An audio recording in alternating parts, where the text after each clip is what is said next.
चलित साधारण निर्वाचन पर सोमवार कंधमाल जिलापाल आशीष ईश्वर पाटिल दारिंगबाड़ी ब्लॉक कार्यालय सभागृह लोकों अभियोग शुणाणी करिसेंति। सामूहिक 58टी अभियोगर शुणाणी करिथिबा बेले व्यक्तिगत अभियोग 69टी अभियोगर शुणाणी करी विभागीय अधिकारी समस्यार समाधान पाई निर्देश दैछंति। विशेषकर रास्ता निर्माण, मोबाइल टावर स्थापन, कार्यक्षम जमीजमा संक्रांतीय अभियोग सहित जंगल जमी विवाद भूमिहीन को जमीपटा जोगाई दिजाइथिले मध्य जमी जोगाई दिजाइ नथिबा विद्यालय शिक्षक अभाव छात्र छात्रों विद्यालय नामलेखा समस्या भली समस्यार समाधान पाई विभिन्न अंचल दाबी होइथिला। अंचल 8टी पंचायत विभिन्न ग्रामर जनसाधारण तांकर निजर कर्म कार्य पाई गोटे डिमार्केशन ऑर्डर किंबा जातीय सर्टिफिकेट किंबा इनकम सर्टिफिकेट पाई दारिंगबाड़ी तहसील ऑफिस को अनेक थर दौड़ी दौड़ी से खर्चांत हो क्षतिग्रस्त होती कार्य असफल होती। तेणुक अंचलवासी दरखास्त कर जिलापाल निकटरे जे आम अंचलवासी तरफ जड़े अतिरिक्त तहसीलदार को ब्राह्मणीगार नियुक्ति दे अंचलवासी जमी उपकृत होते से आज दरखास्त जिलापाल निकट दि जाए। पट्टा मिली प्राय 25 वर्ष है आज्ञा से जगह आम जा दखल करूँ बोली आर अमीन को डाकी ने से मापी देवाई चांस दौना गंडगोल कर सार मान को धौड़ी एणुक प्राय 25 वर्ष 3-4 थर डिमार्केशन पकड़ू सीना हो पारुनी। आज दारिंगबाड़ी ग्रीवांस कलेक्टर अच्छी बोलू आम आसिक कलेक्टर को भेटिकी अभियोग देवु बोली आम आसु सार 5-7 जन गोटे जमी आम बड़बापा क्रय करूँ किंतु जंगल जमी पट्टा दि जाइथिला। जेतेबेले आमे सरकार नीति नियम अनुसार जमी को रेजिस्ट्रेशन करी पट्टा पाइथिलु। आमे जेतेबेले से जमी को पोजिशन करिया पय जाइथिलु किछि लोक आसी सेठारे मना कले जे एठारे तुम माने किछि कार्य करि परिबो नै जेहेतु कि आमे एठारे जंगल जमी पट्टा पाइछु। यारी संपर्क रे आमे तत्कालीन थाना भारप्राप्त अधिकारी को अभियोग करथिलु।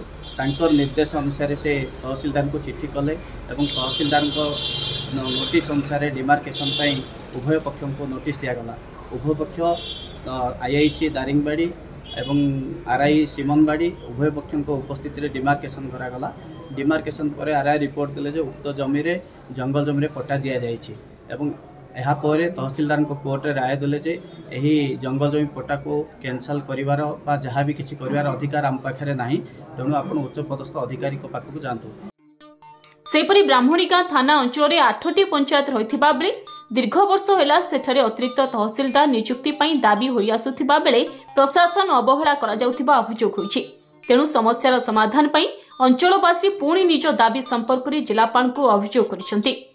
पिला मानकु पढ़ापढ़ी पढ़ाई किसी होना आज्ञा पिला माने खाली खेल कूद जीवन पठाऊँ। तेणुक आज्ञा शिक्षक को दि जा बोले कलेक्टर को भेटी आई सार कलेक्टर कहते और देखे मैंने कहते कम कमी हम